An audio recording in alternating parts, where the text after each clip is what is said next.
What is up, guys? So there's really no better way to get into this except to show you. And what we're going to do here is we're going to look at this Belveth play. And this is going to be an exact example of how we're not the same.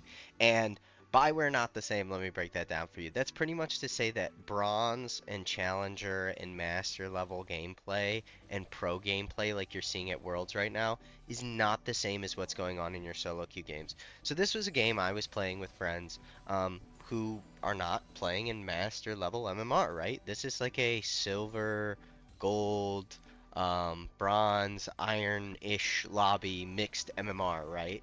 So normally in a jungler's path, what you're looking to do is you're looking to full clear towards one lane and then potentially gank, right? But in this game, you're going to see me do a lot of things that obviously would not be standard.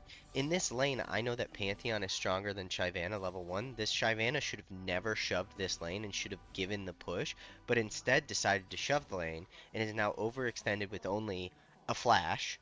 My Pantheon still has flash, I still have flash, and we have two forms of hard CC while they only have one way to get out here. So this is a very easy level 3 gank into a first blood, right? Now, standard, that's not something that happens. You there. It's you. You got some explaining to do to me. All right. What's up with this? What if it's about? People are watching, but you're not subscribing. Subscribe. All right. Back to the video. I'm watching you. Watching you. Why is this gameplay or this gank something that can happen in this game, but you wouldn't see something like this happen in pro play? Well, there's a very good reason for that. It's the fundamentals. It's really just the fact of what I said earlier, that Shyvana should not be shoving up in a losing lane where they have no escape except their flash and they have no ward down to know where the jungler started, right? So they're playing extended up in fog, expecting not to get ganked. Now, when we talk about the basics of League of Legends or the fundamentals of League of Legends, what you'll come to find out is that a lot of people want to play in these exceptions where it's like, oh, I'm going to take this fight or I'm going to take this fight. But the only reason that's not going to be beneficial long term for you is because you have to have the fundamentals and the basics of the game mastered before you understand what deviations from that are good and what deviations from that are bad. For example, this fight happening right here, right now. The reason why I know that this fight is good, even though it looks like I'm starting a fight 1v2, is because my bot lane is rotating up. They're crashing a wave, so if we're able to kill these people under tower, they're going to lose this entire wave.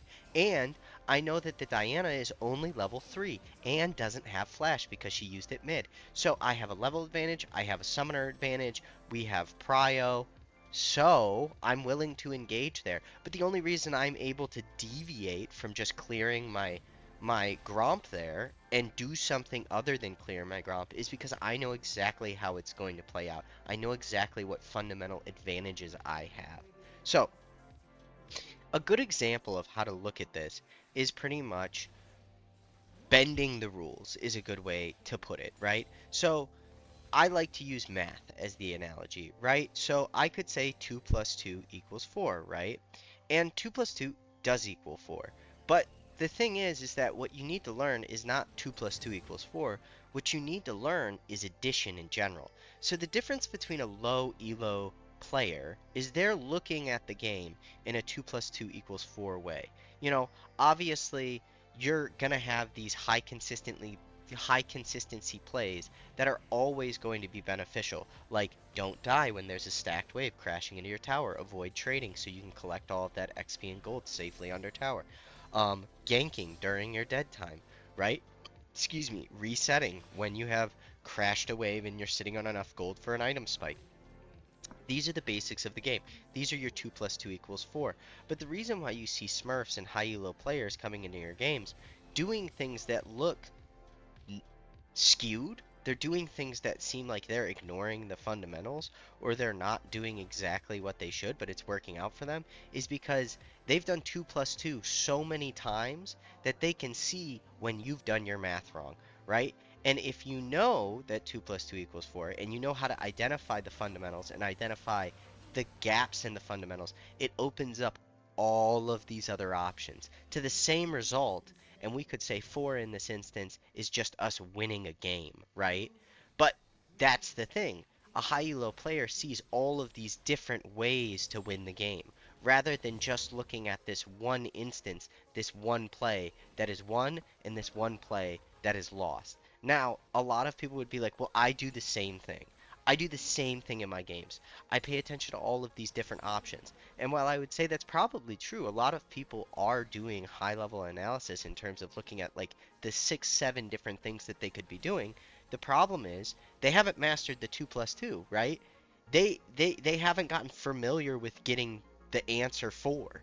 So because they're not familiar with the basic addition, trying to do all of the other advanced math, you end up failing, right? So the advice that I'm giving here is first and foremost that you have to get back to basics. Okay? That's number one. Because the biggest difference between a high elo player and a low elo player is their fundamental mastery is exceptionally higher in high elos. Now, that's true across the board. I can tell you right now, there are times I have played with friends and I'm like, wow, your mechanics as a gold player or a plat player or an emerald player are better than some of the people I see in my masters games.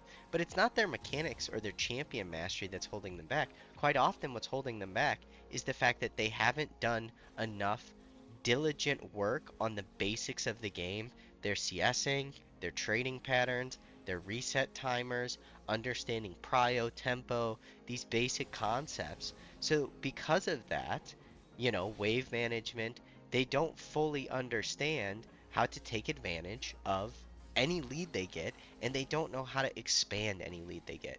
So at the end of the day, the biggest thing that I can say is the difference between high elo and low elo is that.